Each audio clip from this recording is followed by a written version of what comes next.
Hola, hola, muchachos, Dios les bendiga a todos.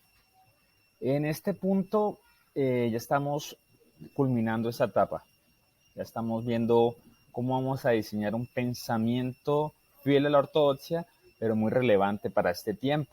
Y para ello, pues, debemos de haber tenido muy en cuenta lo que es la historia de la iglesia cristiana, ¿no es cierto? En todo lo que hemos estudiado. Para eso vamos a tener 3 puntos para desarrollar este pensamiento que sea fiel, acorde, porque hay muchas teologías en este tiempo, las cuales no tienen unas bases históricas, una buena hermenéutica, ni nada de esto. En este momento me corresponde la parte histórica, ¿no? Vamos a ver 3 puntos que van a ser los siguientes, que es, ¿qué es la historia de la teología? Segundo, teología histórica y cómo hacer teología hoy. Estos puntos te van a ayudar a facilitar para que tu pensamiento sea acorde a la ortodoxia, a lo que hemos estudiado anteriormente. Pueden revisar sus apuntes. Esta es la idea. Acá solamente vamos a dar un breve repaso, que ustedes puedan ir a sus apuntes de manera histórica también a lo que ustedes hicieron en los días anteriores. Entonces, en este momento vamos a pasar a la siguiente diapositiva, la cual nos dice lo siguiente acá, que es, ¿qué es la teología? Bueno, aquí vamos a hacer un abordaje de la teología, no de manera teórica, sino práctica, ¿no? Quiero que se queden con, con unas ideas que sean útiles y relevantes para la iglesia, ¿no es cierto? Entonces acá este es un breve argumento parafraseado por mí del historiador y teólogo Justo L. González. Él dice que la teología es una disciplina que requiere dedicación y una involucración directa del individuo. Entonces requiere dedicarnos, ser personas diligentes, ser personas también que se involucren nosotros mismos. No podemos, como decía un profesor, Arturo Mendieta, acá un excelente profesor, nos contaba la historia de un teólogo de la liberación que desde Miami en sus oficinas hacía teología de la liberación. Eso es totalmente contrario a lo que es hacer teología de la liberación. Es vivir, estar con el pobre, ¿no? Entonces acá se requiere que el individuo se involucre con el contexto, ¿no? Esta no intenta, seguimos en la lectura, esta no intenta responder todo y dar una respuesta objetiva de la realidad, o sea, de lo que nos rodea, decir que la Tierra, que la Biblia encontramos que la Tierra es redonda o cosas como esa, a veces nos encontramos con esas cuestiones y que encontramos fórmulas matemáticas, financieras, cosas allí, entonces no. O sea, ese no es el fundamento, lo principal que quiere la palabra de Dios. Ella es para salvación, ella lo principal es espiritual. Entonces, aquí tenemos que ser muy claros en ese tema. Entonces, Justo González nos dice, nos advierte de que qué es lo que tiene que ser en sí la teología, cuál es su fin.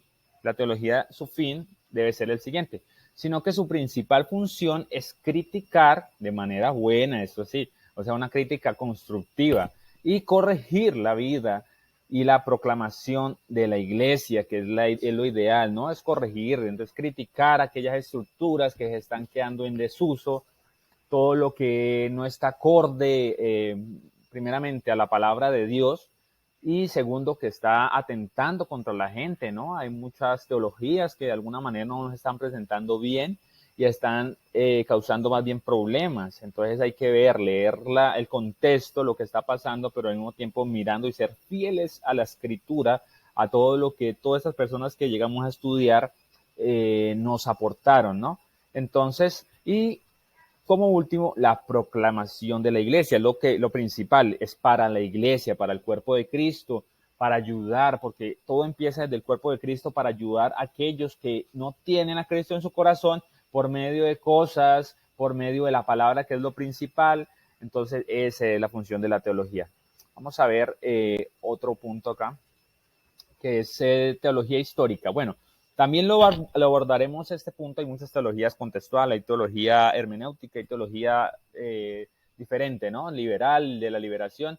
Esta teología histórica es muy relevante para nuestra clase porque nos ayudará a tener un pensamiento acorde a todo lo que diferentes padres de la iglesia, los mismos apóstoles y diferentes personajes que transitaron por este mundo aportaron, ¿no? De sus ideas, de su pensamiento siempre acorde y sujetos al Señor, al Espíritu Santo, que era el que íbamos guiando. Por eso hablábamos de que la importancia de creer que el Espíritu Santo va guiando esa ortodoxia, ese camino, ¿no? Entonces aquí nos dice lo siguiente, que la teología histórica de la parte práctica, ¿no? Estamos abordando todo esto de manera práctica. Y dice, teología histórica, analiza cómo las personas han entendido doctrinas diferentes a lo largo de la historia, cómo cada una de esas personas se ha pasado esta información, esta revelación. Entonces vamos a ver cómo es, porque los apóstoles no fueron eternos, ellos murieron y siguieron los padres de la iglesia, los apologistas, la escolástica, vemos los reformadores, teólogos como Karl Barth, todos esos teólogos que más adelante van a beber, que beber es tomar de lo antiguo, para fundar sus teologías, para empezar, lógico que no son exactas, lógico que no, tienen muchas cuestiones de filosofías y cosas que ahí es donde nosotros tenemos que ser críticos y mirar, coge lo bueno y desecha lo malo, ¿no? Entonces, analiza cómo las personas han entendido las doctrinas diferentes a lo largo de la historia, ¿no? Y trata de entender el desarrollo de las mismas, las mismas en sus diferentes contextos, ¿no? Aquí lo que quiere decir es lo siguiente. Las doctrinas, todo esto, este desarrollo de las doctrinas, de los dogmas, no van a ser aparecer de la noche a la mañana, sino que son producto de discusiones, de herejías. Las herejías provocaron respuestas de los padres de la iglesia.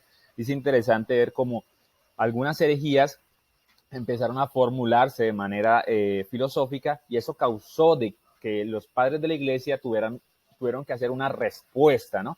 Esa respuesta se concretó por medio de dogmas y fundamentación o argumentación a doctrinas que más adelante iban a quedar estándar dentro de la iglesia.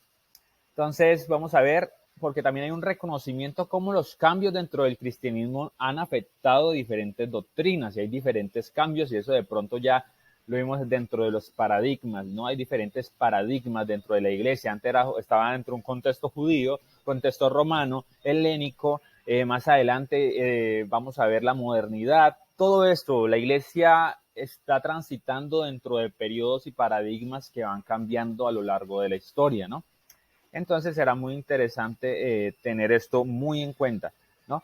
Entonces, para ser pertinente, ¿no? Con lo que decía anteriormente, lo que vamos a pasar a hacer una teología hoy, ya sea para bien o para mal, ¿no? Entonces, vamos a ver acá el último punto, que es el esencial porque para hacer teología, para hacer una teología se requieren los siguientes puntos.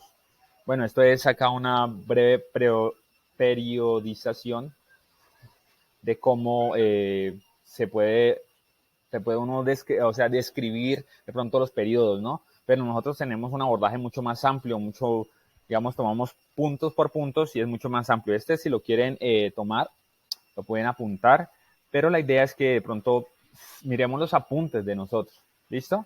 Entonces vamos a ver otros, aquí, cómo hacer teología hoy. Entonces el primero es fe en la revelación.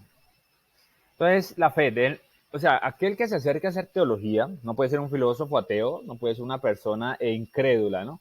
Porque el Espíritu Santo habita en el creyente, en el que cree, ¿no? Aquel que cree y es por fe.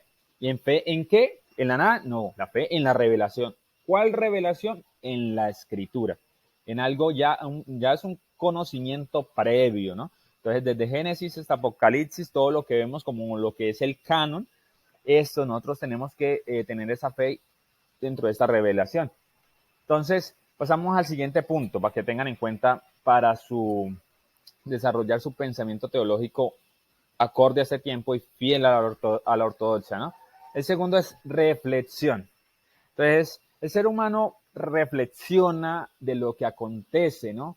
O a veces en este tiempo, pues todos vamos acelerados, ¿no? Pero es importante, por ejemplo, ahorita la pandemia es un ejemplo, ¿no? La pandemia muchos nos tocó quedarnos quietos, pensábamos, la verdad sí, nos rascábamos la cabeza, qué vamos a hacer, diferentes cosas nos pasaban por la cabeza y pensábamos, ¿no es cierto? En este momento la reflexión teológica debe ir acorde con periodos históricos, ¿no? Entonces, el primero abordando el pasado, que el pasado es todo lo que hemos visto, la historia, cada suceso, ¿no?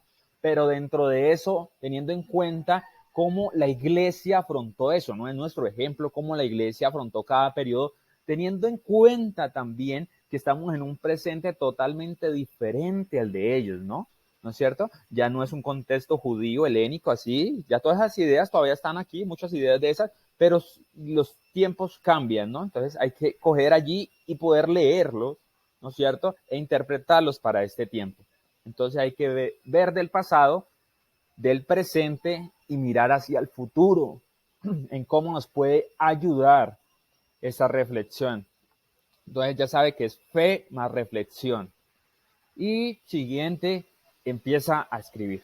Empieza a escribir, borra, si tienes que borrar. Esto no es fácil, pero tienes que empezar a plasmar las ideas, siempre revisando qué escribieron nuestros padres de la iglesia, los apologistas, la misma palabra que es la revelación, ¿no es cierto? Todo se mide con esa regla, ¿no? Todo lo que ellos hicieron, todo ese constructo, no es que no me van a tildar de católico ni mucho menos, la tradición es muy importante, la revelación debe estar adelante, ¿no? Acá, la tradición está acá, ¿no? Somos pentecostales, somos arminianos, somos weleyanos, entonces eso, todos tenemos un bagaje teológico por el cual nosotros nos nutrimos y asimismo leemos, interpretamos nuestra sociedad.